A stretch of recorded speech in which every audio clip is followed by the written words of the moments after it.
Hello, Internet, and welcome. I am a Regulus, and today I will be talking about the negative impact that immigration has on a developed economy. I have taken a staunch position on being against immigration, at least in any large numbers. This position has been challenged both from people on the left and the right, but ultimately, I still find it to be the correct course of action. I will explain my position in two parts. First, we will look at the economic effects, and then the cultural. Not because the adversal cultural effects are any less obvious, but because it gets met with a lot of You're fucking a white male! Yeah!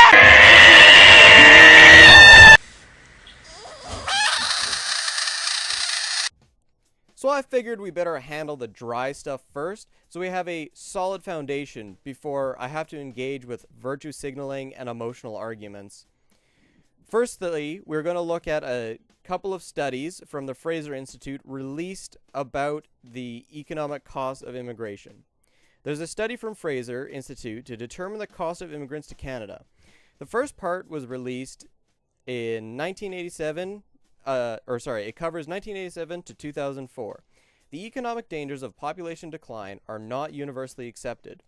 Organizations like the Fraser Institute question whether a declining population would reduce or increase per capita income, noting that in the short term, with a stable economy, fewer people would increase the per capita income simply because you divide the income among fewer people.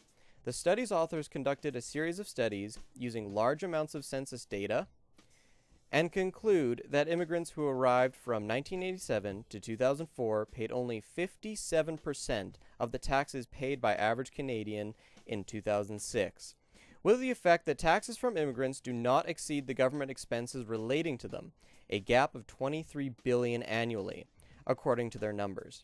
A study by the C.D. Howe Institute suggests that immigration cannot keep Canada's population young and could possibly contribute to population aging in the near term.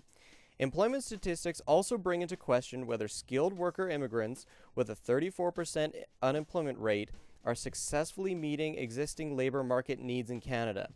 Many developed nations have lower fertility rates than Canada, but have not yet embraced immigration. And a second follow-up report, updating it to 2014, concludes that, barring a miraculous improvement in earnings, the net fiscal cost of recent immigrants will continue to grow as more immigrants are admitted. At a per capita net fiscal cost of $5,329, the 260,000 to 285,000 planned immigrant admissions announced by the immigration minister for 2015 should add another 1.4 to 1.5 billion to the cost, with a similar increment coming every year thereafter as long as the high targeted level of immigration is maintained. All of this, of course, subject to the proviso that there is no dramatic further improvement in the labor market performance of new immigrants that is sufficient to offset their growing numbers. So there you go. All you need to know. Not enough taxes coming out of them to pay for the same amount of services they use. They cost the Canadian taxpayers X number of dollars, and it's bad. That should be enough to at least make you question whether or not it's good or bad. But I'm not satisfied to leave it at just that. So let's take a deeper look. My thesis is immigration hurts the bulk of any developed nation's population, but particularly the lower classes, the groups that are already in a precarious situation. The only groups who benefit are those that are in the 1% or banks or large corporations. The reason for this is because the number of jobs created, even at a healthy economic growth, is not sufficient in keeping up with the population. This leads to labor losing value and greater economic disparity. I will show that dropping birth rates are a population's natural reaction to too much economic stress, and that immigration is only inflating the issue. I will also go over why the economic disparity is dangerous for everyone. So it isn't a left or right issue, this is a universal issue. To the first claim, we will look at how, overall, the incomes of lower classes have either stayed put or gone down over the years. This is a chart that shows all family units, which means families and unattached individuals. So it's an average for everybody in Canada. And we can see that since 1976, when adjusted for inflation, the lower 60% of society has taken a hit. Most substantially is the second quintile, losing an average of $4,500 in annual income. And the fact that the lowest bracket has lost ground at all should make anyone uncomfortable, because that implies that life is getting harder for those at the bottom. Not a direction you'd expect from a developed nation.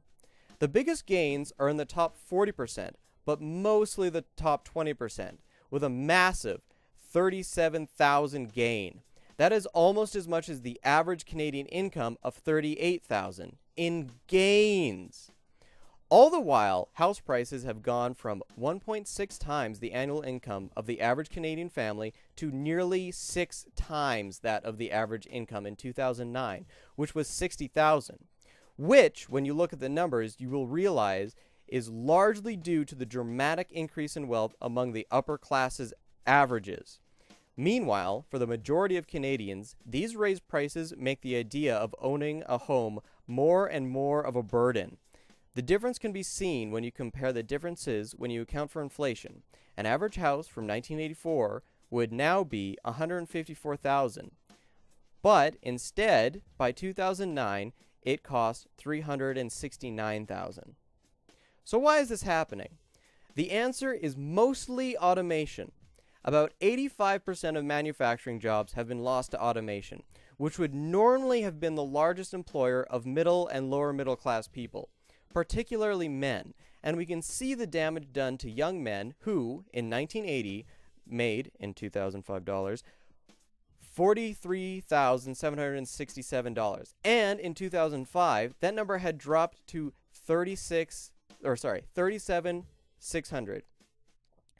Women also took a hit of $709, down to $32,000, and those are 2005 numbers. The trend is continued. So there simply aren't enough jobs for these people, which devalues that labor market, pushing people to either try and upgrade or push them into a lower bracket. For example, nearly half of college graduates are making minimum wage or close to in the United States, translating to nearly a quarter of all low-wage workers having at least a bachelor's degree. This huge pool of people is also exactly the reason why the $15 minimum wage idea won't work. Yes, it will close some wage gaps, but the only wage gaps that will be closed are between the already lower classes of society. The cost of services will go up, and the working class above them won't be able to justify charging their clients more because there are so many people that would be willing to take their job anyway. So all it's going to do is cement the second quintile with the bottom quintile, which is exactly what you don't want. You don't want there to be a sheer cliff in difference between whether you're the upper class or the bottom class. You want there to be increments of improvement that people can reasonably attain through education or effort. This leads into the argument that both the left and the right get so wrong. When times are tough, the right will just say, well, work harder, get schooler, just do gooder. And the left pretend like we can just subsidize everybody to go to school and be a drama teacher. But where they both miss the point is that IQ matters. It isn't everything, but it does matter. The U.S. Army, who will take just about anyone they can get, won't take someone with an IQ of 83 or less because they have found that there is no useful position for these people. That's roughly 8% of the population that can't even find gainful employment with the Army. But to bring it to the average, right around 100, where half the population sits, they aren't going to become lawyers. The bulk of your population can't just upgrade to the highest end of the income bracket if they need a genius-level IQ to do it. I'm sorry, but your average bricklayer isn't going to succeed in school to become a petroleum engineer. Not to mention, even if it were possible, all it would do is bring those wages down as well, because there aren't enough jobs. At this point, I want to make it clear that my intention in being opposed to immigration is so that everyone has a better opportunity to make a decent living in the country. I'm not advocating for eugenics or anything like that. I'm actually trying to work in the opposite direction. Because as it stands now, we are headed toward a peasant and elite class system. So how insufficient is the job creation? Well, we know that around 2% GDP is what is conventionally considered healthy. And during the Obama administration, they had an average of 2% growth. And yet, this only makes approximately 221,000 jobs per month. And the needed number, just to keep up with the population, is 246,000 per month. So even at healthy growth, we are falling behind. Every month, we are not able to produce enough jobs to supply the population. So why does this matter? Besides it inevitably leading to ghettos and some new form of serfdom. Even if you're a neocon or a neoliberal who believes that because everyone can afford an iPhone, lowering wages have been a benefit. Even if you are so delusional as to believe that's how we should measure equality of life is by the affordability of stuff instead of homes, families, and retirement, even if you are that person, it is still important that the wealth disparity not become too great. The reason for this is that wealth disparity is also linked to violence among young men particularly. This is part of the findings in the Gini coefficient. To sum up why, we need to understand that there's a dominance hierarchy in any society, and women almost exclusively select men from the same social status or higher. But what happens when the disparity between the classes of wealth, which is the most obvious dominance hierarchy in our societies, when that disparity becomes too high, men start to see it as unfair or impossible. Imagine it's like a game of marbles. Some kids have more marbles than others, so they statistically stand to do better, even if it's only because they can try more times. The other kids will still play with them, because they feel like they still have a reasonable chance of winning themselves. But when there is one kid with 1,000 marbles, and you have 2, you aren't going to want to play. And if you want his marbles, instead of trying to compete for them, you might just beat him up on his way home. And that's what happens when these young men, that's what happens. These young men don't engage with society at large and invent their own games or their own dominance hierarchies. Usually it results in violence because a fast way to win is to just be bigger and tougher and meaner than anyone else in the local area. Thus, you acquire women in the local area. This is how gangs are created. They are separate, little violent societies within another society that has become too unreasonably balanced. What is unreasonably balanced? Well, I've collected data on the EU because it is a large collection of loosely similar cultures, development rating, and political arrangements as Canada. What I have found is there would appear to be a link between birth rates and wealth disparity ratios. The ratios are measured as they were previously in this video, by quintiles. I took the top 13 nations with the highest equity in 2015, omitting Germany, and I'll explain why later, and averaged out the wealth ratio to be 3.85, and the birth rates to be an average of 1.67. The wealth ratio means that the top quintile makes 3.85 times more than the bottom quintile. These countries also had an average population growth of 0.59%. The fact that there has still been growth is due partly to old age, but mostly because of immigration. The birth rate still isn't replacement rate, but I would argue that it would climb again if there's less immigration and the wealth disparity ratio was slightly lower. But it would appear that where these European countries like to rest is at least below 4. So we can assume that that is what is considered reasonably balanced in the population. The reason I omitted Germany is because of the migrant crisis that they are dealing with. I find it unreasonable to assume any findings from Germany to be totally accurate. As of 2015, Germany had a wealth ratio of 4.8 and it was trending upwards. And the birth rate was also trending upwards. But the birth rate among German women was only 1.43 and the birth rate of non-Germans had gone up from 1.86 to 1.95, bringing the average up to 1.5. But their population had changed by negative 187,000 from natural causes, but had gone up by 1.1 million in total. So it's a whole pile of clusterfuck right now.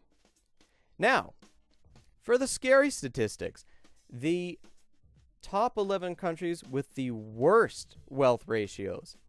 The average was 6.95, and the average birth rate was 1.49, and the average population change was negative 0.44%. The lowest birth rates are in Italy, Spain, Greece, and Portugal, with ratios of 5.8, 6.9, 6.5, and 6, respectively. Birth rates of 1.35, 1.33, 1.33, and 1.31, respectively. What's interesting is that these are countries who would not have normally been considered poor and have more in common with the richer countries than the rest on this list. This is the data that I have to show that economic disparity has an effect on birth rates. Now, I will try to give an explanation as to why. We know that inequality, or a poor Gini coefficient score, is connected to life expectancy, infant mortality, mental health, happiness, and overall stress. Obviously, the higher the disparity, the worse the numbers are in all categories. I then propose that it is reasonable to say that at least in developed Western-ish countries, having a high ratio creates a sick social environment. The stress of economic competition stops becoming motivating and only becomes depressing. This negative state leads to lower birth rates as a natural consequence, in my opinion. When a generation does not feel that they can provide adequately for, or that their kids won't have the same opportunities, the population responds by having less kids in an attempt to reduce the amount of social stress or sickness. So with these ratios and birth rates in mind, let's take a look at Canada. 5.8! Whoa! Oh, that's pretty bad. And that number has been rising. And the birth rate was 1.59 in 2013 at a declining trajectory. You realize that this means our wealth ratio is as bad as Italy, and our birth rate is declining to match. Saying that we're only as bad as Italy isn't exactly a title to be proud of. So what do we know? We know that new immigrants are a massive cost on the Canadian taxpayer, and that they contribute less than the average Canadian in taxes after they are no longer a new immigrant, while at the same time acting to artificially lower the cost of labor. This isn't an anti-foreigner position or a keep Canada white position. As soon as an immigrant becomes a fully fledged Canadian citizen, or perhaps their children, they suffer the same consequences. They are paying for new immigrants to come in and depreciate the cost of their labor. We know that the wealth disparity is growing quite rapidly. We know that the birth rate is dropping quite rapidly. And we know that the Gini coefficient is something that can be dangerous if it becomes too far out of whack. We know that there simply aren't enough jobs created, even in a healthy growing economy, to support a growing population. We know that there is more wealth, but it is moving to fewer hands. In conclusion, if there is an economic benefit for immigration that applies to the average Canadian, it either isn't measurable or it does not exist. In a developed country, there aren't the same number of opportunities created in the job market. So it seems reasonable that people would be inclined to have fewer children. Immigration won't fix this. It can only act to further harm the economic cohesion of Canada. The constant intake of new immigrants who come in, succumb to the social stress so that they too are not having a replenishment rate of children, are only used to keep wages low and buy more new immigrants. The only winner in this situation are the people interested in keeping wages low, and we are rapidly headed toward a system of imported wage slaves. We aren't a nation of cheap, disposable labor.